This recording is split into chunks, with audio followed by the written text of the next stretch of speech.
അപ്പോൾ നമ്മൾ ഇന്നത്തെ വീഡിയോയിലെ ക്വസ്റ്റ്യൻ ഇതാണ്. Exercise 1.2 +2 physics. അതെന്താണെന്ന് നോക്കാം. അതെന്താണ് ക്വസ്റ്റ്യൻ, അതിൻ്റെ കോൺസെപ്റ്റ്, ഇതൊക്കെ നമുക്ക് ഡീറ്റെയിൽ ആയിട്ട് ചെയ്യാം. തൊട്ടുമ്പോൾ വീഡിയോസും ക്വസ്റ്റ്യൻ കാണാത്ത ഷുവർ അത് കാണാം കേട്ടോ. അപ്പോൾ നമുക്ക് ടൈം കളയണ്ട. ക്വസ്റ്റ്യൻ എന്താണ് പറയുന്നത്? A conducting sphere of radius 10 cm has N unknown charge.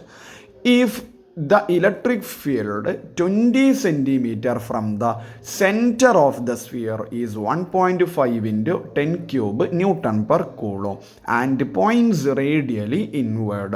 What is the net charge on the sphere എന്നുള്ള ക്വസ്റ്റ്യൻ. ഒരു വളരെ സിമ്പിളായിട്ട് ഒരു ലെവൽ 1 ക്വസ്റ്റ്യൻ ആണ്. എൻട്രൻസിനെ സംബന്ധിച്ചിടത്തോളം ഒരു ആവറേജ് ക്വസ്റ്റ്യൻ ആണ്. എക്സാം നിങ്ങളുടെ ബോർഡ് എക്സാമിനെ സംബന്ധിച്ചിടത്തോളം ഈ ഒരു ക്വസ്റ്റ്യൻ വരുന്നതിന് വലിയ തർക്കമൊന്നുമില്ല. കാരണം ഒരു നോർമൽ ഒരു ആവറേജ് ക്വസ്റ്റ്യൻ ആണ് മക്കളെ. അപ്പോൾ നല്ല ലെവലുള്ള ക്വസ്റ്റ്യൻ പഠിക്കണം. ബിക്കോസ് നിങ്ങൾ +2 ഫിസിക്സ് ആണ്. അപ്പോൾ നിങ്ങൾക്ക് ലോസ്റ്റ് ടൈം മാത്സിൻ്റെ കേസൊക്കെ അറിയാം. അപ്പോൾ എക്സൈസിലെ ക്വസ്റ്റ്യൻസ് നിർബന്ധമായിട്ട് ചെയ്യണം മക്കളെ. കാരണം ഞാൻ നല്ല മാർക്ക് പ്രതീക്ഷിക്കുന്ന ആൾക്കാരാണ്. ഷുവർലി എക്സൈസിലെ ക്വസ്റ്റ്യൻസ് നിർബന്ധമായിട്ട് പഠിച്ചേ പറ്റൂ. അങ്ങനെ പഠിച്ചിട്ടുണ്ടെങ്കിൽ ഒരു ടെൻഷൻ എടുക്കാണ്ട് +2 നൈസായിട്ട് ചെയ്യാൻ വേണ്ടി പറ്റും. ഓക്കെ, അപ്പോൾ നമ്മളിത് എങ്ങനെയാണ് ചെയ്യാൻ നോക്കാം. ടൈം കളയണ്ട. അപ്പോൾ മക്കൾ നമ്മുടെ ക്വസ്റ്റ്യൻ ഞാൻ വളരെ സിമ്പിളായിട്ട് ഇങ്ങനെ എഴുതി വെച്ചിട്ടുണ്ട്. ഒരു സ്ഫിയർ ഉണ്ടെന്നാണ് പറയുന്നത്. അവൻ്റെ റേഡിയസ് 10 cm ആണ്. ക്വസ്റ്റ്യൻ ചോദിച്ചത് സ്ഫിയറിൽ നിന്നും 20 cm അപ്പാർട്ട് 20 cm അപ്പാർട്ടുള്ള ആ പോയിന്റിൽ ഉണ്ടാകുന്ന ഇലക്ട്രിക് ഫീൽഡ് തന്നിട്ടുണ്ട്. അങ്ങനെയാണ് ഇതിനുള്ളിൽ ചാർജാണ് കണ്ടുപിടിക്കേണ്ടത്. അപ്പോൾ നമ്മൾ വളരെ സിമ്പിളായ കോൺസെപ്റ്റാണ്. ആ ഡിസ്റ്റൻസ് തന്നിട്ടുണ്ട് കേട്ടോ, 20 cm. അതിന് ഞാൻ മീറ്ററിലേക്ക് മാറ്റിയിട്ടുണ്ട്. അപ്പോൾ D will be 20 × 10⁻⁻² metre. Electric ഫീൽഡിൻ്റെ വാല്യൂ ക്വസ്റ്റ്യനിൽ തന്ന കാര്യമാണ് 1.5 × 10 cube Newton per coulomb. അങ്ങനെയാണ് ചാർജ് കണ്ടുപിടിക്കണം. ഏതാ കോൺസെപ്റ്റ്? ഇലക്ട്രിക് ഫീൽഡ് ഉണ്ട്, ഡിസ്റ്റൻസ്. ഞാനിവിടെ ഡിസ്റ്റൻസിന് D എന്ന് കൊടുത്തതാണ്. ഒന്നുമില്ല മക്കളെ, ഇവിടെ റേഡിയസ് 10 cm എന്ന് പറയുന്നുണ്ട് ക്വസ്റ്റ്യനിൽ. അപ്പോൾ അത് വിചാരിക്കും കുറേ കുട്ടികൾ ഡൗട്ട് അടിക്കും. 10 cm അവിടെ കൊണ്ടാണ് ഞാൻ 6, നമ്മൾ നോർമലി 6 എന്നാണ് കൊടുക്കുക. പക്ഷേ ഞാനിവിടെ 6 റേഡിയസ് തന്നിട്ടുണ്ട്. അതുകൊണ്ട് ഞാൻ 6 എന്ന് കൊടുക്കാതിരുന്നതാണ്.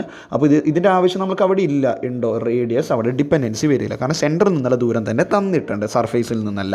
അപ്പോൾ നമ്മൾ ഏതാ കോൺസെപ്റ്റ്? നെറ്റ് ചാർജ് കണ്ടുപിടിക്കണം. ഇൻസൈഡ് അതിൻ്റെ ഉള്ളിൽ എത്ര ചാർജ് ഉണ്ട്. അപ്പോൾ ഇലക്ട്രിക് ഫീൽഡിൻ്റെ കോൺസെപ്റ്റ്, ഇലക്ട്രിക് ഫീൽഡ് ഇക്വേഷൻ എന്താണ്? 1/4π due to a point charge equation എന്താ മക്കളെ? 1/4πε0 Q / r². ഞാനിവിടെ ഡിസ്റ്റൻസിന് D നിർത്തുകൊണ്ട് D². അങ്ങനെയാണ് Q കണ്ടുപിടിക്കുക. അപ്പോൾ Qൻ്റെ ഇക്വേഷൻ എന്താ വരിക? അപ്പോൾ നമ്മൾ മാറ്റി എഴുതി കഴിഞ്ഞാൽ Q = ഒന്ന് റീഅറേഞ്ച് 4πε0 ഇൻ്റെ കൂട്ടിൽ വരും. അപ്പോൾ E × 4πε0 ഈ D² ഈൻ്റെ അടുത്തേക്ക് വരും അല്ലേ. അപ്പോൾ E × 4πε0 D² വരും. അപ്പോൾ നമുക്കിതൊന്ന് സിംപ്ലിഫൈ ചെയ്യാം. വാല്യൂസൊക്കെ ഒന്ന് കൊടുത്ത് സിംപ്ലിഫൈ ചെയ്ത് കഴിഞ്ഞാൽ നമ്മൾ പണി അവിടെ കയറുന്നു. അപ്പോൾ അതിൻ്റെ ഒരു ആവറേജ് ക്വസ്റ്റ്യനാണ്, നിർബന്ധമായിട്ടും പഠിക്കുക. ഇലക്ട്രിക് ഫീൽഡിൻ്റെ വാല്യൂ എത്രയാണ്? ഞാൻ റബ്ബ് ചെയ്തു. 1.5 അല്ലേ. 1.5 × 10⁻³ ആയിരുന്നു എന്നാണ് ഞാൻ മനസ്സിലാക്കുന്നത്. 4πε അത് ശ്രദ്ധിക്കണം മക്കളെ. 1/4πε0ൻ്റെ വാല്യൂ ആണ് 9 × 10⁻⁹. ശ്രദ്ധിക്കണം, 1/4πε0ൻ്റെ വാല്യൂ ആണ് 9 × 10⁻⁹. അപ്പോൾ 4πε0ൻ്റെ വാല്യൂ എന്താണ്? 1/, അങ്ങനെ ശ്രദ്ധിക്കണം. കുറേ അശ്രദ്ധകളുണ്ട്, അതൊക്കെ തെറ്റും കുറേ ആൾ. 4πε0 എന്ന് കാണുമ്പോൾ 9 × 10⁻⁹ കൊടുക്കും. ഇല്ല, 1/4πε0 ആണെങ്കിൽ 9 × 10⁻⁹. 4πε0 എന്ന് പറഞ്ഞാൽ 1/9 × 10⁻⁹. പിന്നെ ഡിസ്റ്റൻസ് എത്രയാണ്? 20 × 10⁻⁻². 20 × 10⁻² എന്ന് പറഞ്ഞാൽ 0.2 എന്ന് എഴുതിയാൽ പോരെ. ഓക്കെ, 20 × 10⁻1 ആണ് 2. ഓക്കെ, 0.2ൻ്റെ സ്ക്വയർ. ഇത് ചെയ്ത് കഴിഞ്ഞാൽ അവിടെ ആൻസർ ആയിട്ടുണ്ട്. വളരെ സിമ്പിളായിട്ടുള്ള കാര്യമാണ്. ഇതൊന്ന് സിംപ്ലിഫൈ ചെയ്താൽ നിങ്ങൾക്ക് അവിടെ ആൻസർ കിട്ടും. എത്രയാണ് ആൻസർ? കാരണം ഇത്രത്തോളം ഞാൻ ചെയ്ത് തന്നിട്ടുണ്ട്. അപ്പോൾ എന്നെ ഫോളോ അപ്പ് ചെയ്യുന്ന കുറച്ച് കുട്ടികളുണ്ട്, ധാരാളം, അത് മതി എനിക്ക്. അപ്പോൾ നിങ്ങൾക്ക് അതിൻ്റെ അഡ്വാൻറ്റേജ് ഉണ്ടായിട്ടുണ്ടാവും മക്കളെ. അപ്പോൾ ഇതിൻ്റെ ഒരു ആൻസർ ഒന്ന് കമൻറ്റ് ബോക്സിൽ പറഞ്ഞാൽ നന്നായിരിക്കും. അല്ലെങ്കിൽ നിങ്ങളൊന്ന് ആൻസർ ചെയ്ത് കഴിഞ്ഞാൽ പറയാം, എനിക്കൊരു സപ്പോർട്ടിന് വേണ്ടിയിട്ടാണ്. ഇതിന് ആൻസർ എത്രയാണ്? ഇതൊന്ന് മൾട്ടിപ്ലൈ ചെയ്യുക, ഒന്ന് ആൻസർ പറയുക, കഴിഞ്ഞു. ഇതാണ് നമ്മുടെ ക്വസ്റ്റ്യൻ. ഏതാണ് ക്വസ്റ്റ്യൻ? എക്സസൈസ് 1.20 എന്ന് പറഞ്ഞാൽ 1.20 കേട്ടോ. 20 ക്വസ്റ്റ്യനായി എക്സസൈസിൽ. നമ്മളതിൽ വേണ്ടത് രണ്ടും തിയറി വന്നത് നമ്മൾ ഒഴിവാക്കിയിട്ടുണ്ട്.